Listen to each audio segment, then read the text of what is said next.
Ini ada beberapa pertanyaan Ustadz yang sudah masuk ke media sosial di Kalam Hati terkait Ya. dengan topik kita pada pagi hari ini. Saya bacakan satu di antaranya.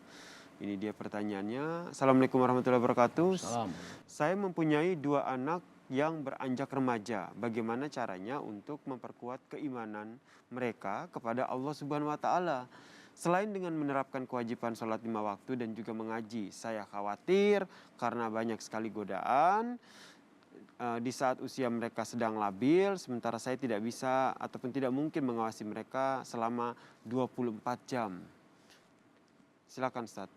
Ya. Ini kekhawatiran seorang orang tua, anaknya masih lagi puber-pubernya lah Ustaz, menuju ke masa remaja. Ya.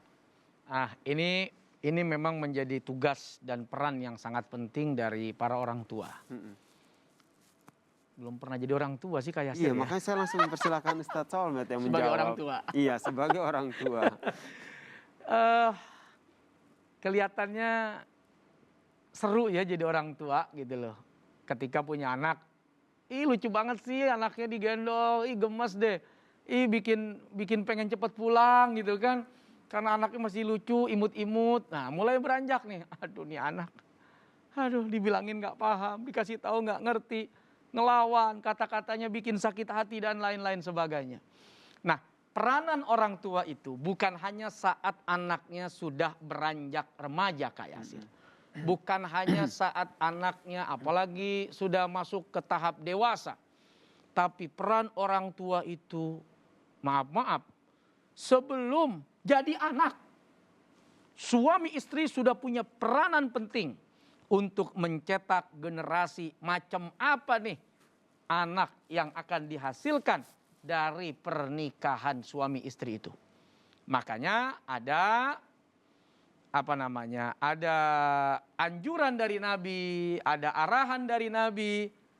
Ketika kita mau beribadah suami istri, ada doa yang dibaca. Itu kan dalam rangka apa? Mempersiapkan generasi yang tidak dirasuki setan. Mempersiapkan generasi yang tidak masuk andilnya setan di dalamnya. Masuk kemudian usia kandungan.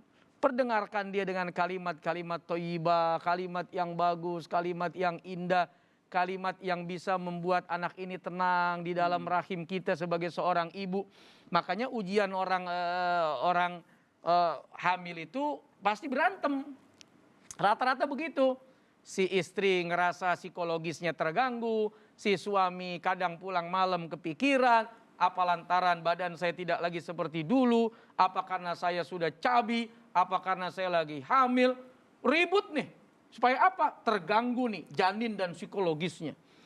Begitu lahir, nah mulai kan ada aturan-aturan tuh. Dari mulai ngasih nama anak yang baik, yang bagus, dan seterusnya. Artinya Kak Yasir, pendidikan orang tua kepada anak bukan saat anak sudah remaja, tapi saat sebelum ada, udah disiapkan nih anak mau jadi apa. Apalagi anaknya udah ada. Nah, saat kita mendidik, ajarkan dia agama. Kan itu perintah Nabi. 7 tahun, ajak dia untuk sholat. 10 tahun, kalau dia nggak mau, dia bangkang, pukul dengan pukulan yang tidak menyakitkan. Hanya semacam teguran bahwa ini perkara yang muhim, ini perkara yang penting sekali. Artinya pendidikan itu dimulai sebelum anak baligh.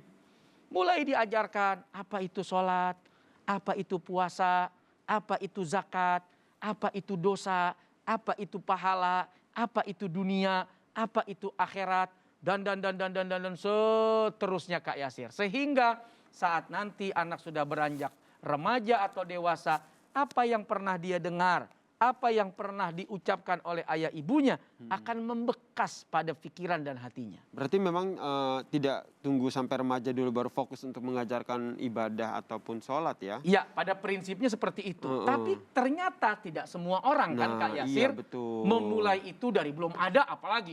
Ada yang udah terlanjur Pak Ustadz, udah tua lagi anak saya. Saya lupa tuh mulainya zaman dulu. Nah kan ada seperti itu. Nah tahu anaknya rada-rada bangor, badung, bandel. Kita punya tempat wadah untuk mendidik anak-anak kita. Contoh, pesantren misalnya. Sekolah Islam sekolah agama, tahu kita sibuk. Tahu kita sebagai orang tua nggak punya waktu. Paham kita tiap hari cari duit. Oke dah, kalau begitu kamu di sana saja. Pesantren, mama, papa cari uang untuk bayar sekolah kamu. Kamu pesantren, belajar yang rajin, jadi orang benar, ikuti apa kata nasihat ustadz, kiai, guru, ustazah. Semua makanan, semua fasilitas, mama yang tanggung. Kan bisa. Betul. Sadar kalau kita ini tidak mampu. Saya panggillah ya buat anak saya, orang-orang yang punya kemampuan mendidik anak-anak kita walaupun di rumah. Saya panggillah ustazah untuk mengajarkan istri saya agar supaya apa? Beban saya nanti di akhirat tidak terlalu berat karena sudah saya lakukan amanah ini, memberikan informasi misal kepada istri dengan siapa? Dengan ustazah yang kita tunjuk. Tidak harus dari kita kayak sih. Oh begitu ya. Tidak harus, aduh saya bingung Pak Ustadz, saya kerja Harus saya bagaimana? begitu sebagai orang tua. Enggak, kita bisa wakilkan itu kepada lembaga pendidikan Orang yang misalnya. lebih mengerti. Orang begitu. yang lebih mengerti. Boro-boro kita mau didik orang baca Quran. Alif ba ta belepotan. Iya sih. Wah kalau begitu nggak usah diajarin lah Pak Ustadz Al-Quran. Orang saya juga nggak bisa baca. Saya juga nggak bisa Lah, gitu. jangan. Kadang-kadang orang tua suka berpikir seperti itu ya. Nah itu yang rada ya bukan cuma kurang tepat tapi bisa jadi salah. Karena saya nggak bisa, ya maklum Pak Ustadz, anak saya nggak bisa juga. Lah, lembaga pendidikan banyak, Anda cari duit juga kuat betul. Nah, udah, Anda taruh anak Anda, bayar itu lembaga pendidikan supaya Anda mewakilkan apa yang tidak Anda mampu kepada lembaga yang memang punya capability yang luar biasa. Baik, Masya Allah. Terima kasih Ustadz Solmed buat tausiahnya pada pagi hari ini. Semoga tadi apa yang disampaikan oleh Ustadz Solmed ini bisa memberikan manfaat untuk kita semua. Semoga hati-hati kita ini selalu condong kepada Allah Subhanahu wa Ta'ala.